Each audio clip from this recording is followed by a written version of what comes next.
शहरातील आणि उपनगरातील क्रिकेट, फुटबॉल आणि विविध गेम खेळण्यासाठी या ठिकाणी हजारो युवक या गांधी मैदानात नेहमी येत असतात.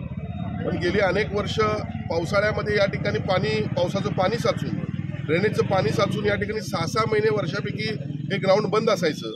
सन्माननीय मुख्यमंत्री एकनाथजी शिंदे यांच्या निदर्शनास ही गोष्ट आणून दिल्यानंतर त्यांनी तातडीनं 23 कोटीचा या गांधी मैदानाचा आराखडा त्यांनी मंजूर केला आणि त्यापैकी पहिले 5 कोटी रुपये पाणी बाहेर काढण्यासाठी, जो पाणी ड्रेन होण्यासाठीचा जो निधी आहे तो वर्ग देखील केलेला आहे. त्याचं हे काम या ठिकाणी सुरू आहे. हे काम थोडं संत गतीनं सुरू असल्याची तक्रार माझ्याकडे आली होती.